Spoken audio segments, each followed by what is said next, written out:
महायुतीच्या बैठकीत तीनही पक्षांनी एकमेकांचे नेते पळवण्यावर बंदी घालण्याचा मोठा निर्णय घेतला। पण या निर्णयानंतर काहीच दिवसात पुण्यात त्याच निर्णयाला हरताळ फासण्यात आला।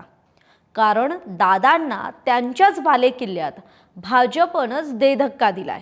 आता हा देधक्का नेमका कसा दिलाय, अजितदादांच्या बालेकिल्ल्यातच भाजपनं सुरुंग कसा लावलाय, हे समजून घेणार आहोत या व्हिडिओतून। त्यासाठी हा व्हिडिओ शेवटपर्यंत पहा।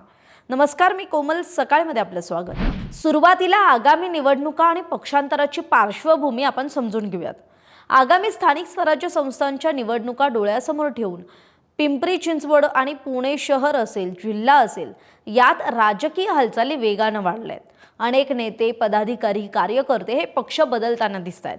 आणि महत्त्वाची गोष्ट म्हणजे फोडाफोड ही आता विरोधकांमध्ये नव्हेच तर महायुतीच्या आतल्या घरातच सुरू आहे। यामुळेच महायुतीच्या तीनही मित्र पक्षांनी समन्वय समितीची बैठक घेतली। बैठकीत काय निर्णय झाला तर युतीतील घटक पक्षांमध्ये एकमेकांचे नेते किंवा कार्यकर्ते फोडायचे नाहीत। एक प्रकारे पक्षांतरावरच बंदी घालण्यात आली। पण याच निर्णयाला पुण्यात हरताळ फासला गेला। आता इथून सुरू होते ती खरी कथा। म्हणजे निर्णय घेतल्यासारखं दिसत असलं तरी काहीच दिवसात पुण्यात याच निर्णयाची प्रत्यक्ष अंमलबजावणी झालेली नाही। त्यामुळे विरोधाभास म्हणजे सोबत राहू म्हणणाऱ्या मित्रपक्षांनीच पुन्हा एकदा एकमेकांच्या अंगणात हात घातलाय। अजित पवारांच्या बालेकिल्ल्यात भाजपचा देधक्का कसा होता तर फोडाफोडीवर चर्चा सुरू असताना भाजपनं थेट अजित पवारांच्या बालेकिल्ल्यावरच हल्ला चढवला, तोही पिंपरी चिंचवडमध्ये। काल अजित पवार दिल्लीत शरद पवारांच्या घरी स्नेहभोजनासाठी गेले होते। दिल्लीत शरद पवारांची गाठभेट झाली, तिथे त्यांची चर्चा सुद्धा झाली। आणि त्याच वेळी पुण्यात काय झालं तर भाजपने अजित पवारांसाठी पहिला मोठा धक्का तयार ठेवला, तो म्हणजे प्रवीण भालेकर यांचा। आता हे प्रवीण भालेकर कोण आहेत तर ते पिंपरी चिंचवड महापालिकेच्या प्रभाग क्रमांक 12चे माजी नगरसेवक आहेत। म्हणजे 2017 साली महापालिका निवडणुकीत त्यांनी भाजपच्या सुरेश म्हेत्रे आणि शिवसेनेच्या सुखदेव नारायणचा पराभव केला होता। आणि राष्ट्रवादी काँग्रेसचे एक महत्त्वाचे स्थानिक नेते, पदाधिकारी म्हणून त्यांना पाहिलं जातं। राष्ट्रवादी काँग्रेसच्या फुटीनंतर मात्र ते अजितदादांसोबत गेले। आणि आता 9 वर्षांनी होऊ घातलेल्या महापालिका निवडणुकीआधी आता याच प्रवीण भालेकरांनी राष्ट्रवादी काँग्रेसला सोडचिठ्ठी देत थेट भाजपत पक्षप्रवेश करण्याचा निर्णय घेतलाय। आता गेल्या काही दिवसांपासून खरं तर त्यांच्या पक्षांतराच्या चर्चा सुरू होत्या का तर नक्की होत्या, आणि त्या जोरात सुरू होत्या। आणि आज अखेर भालेकरांनी अधिकृतरित्या आपला निर्णय जाहीर केलाय, तो भाजपत पक्षप्रवेश करण्याचा।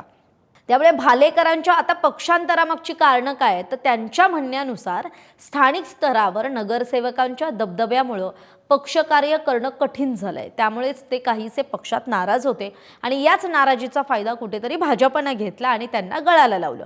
आणि अजित पवारांचा बालेकिल्ला असलेल्या प्रभागातूनच हा एक महत्त्वाचा चेहरा आपल्या गळाला लावला। त्यामुळे आता याचे राजकीय परिणाम कसे होणार तर भाजपचं हे पाऊल म्हणजे केवळ एक पक्षप्रवेश नाही आहे, तर यामुळे काही मोठे संकेतही यातून मिळतात। एक म्हणजे महायुतीत अंतर्गत स्पर्धा वाढताना दिसते।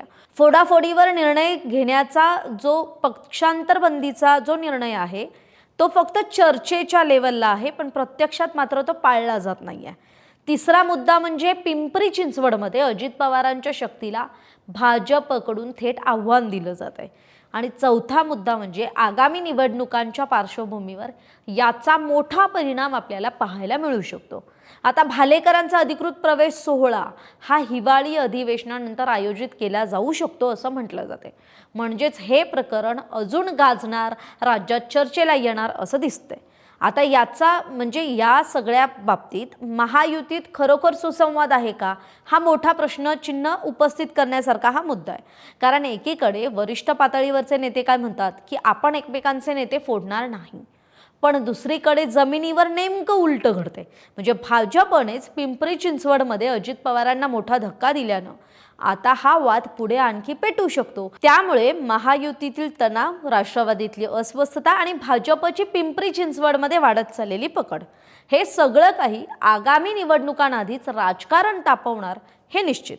तरी आता आगामी महापालिका निवडणुकीआधीचे पुढील काही दिवस हे खूप महत्त्वाचे ठरणार आहेत। तरी आता या राजकीय घडामोडीविषयीची आपली मतं कमेंट बॉक्समध्ये कमेंट करून जरूर कळवा। महाराष्ट्रातील सर्व बातम्यांचे विश्वासार्ह व्यासपीठ. सकाळच्या सर्व सोशल मीडिया प्लॅटफॉर्मला लाईक, फॉलो आणि सबस्क्राईब करा. तसंच सर्व नोटिफिकेशनसाठी बेल आयकॉन प्रेस करायला विसरू नका.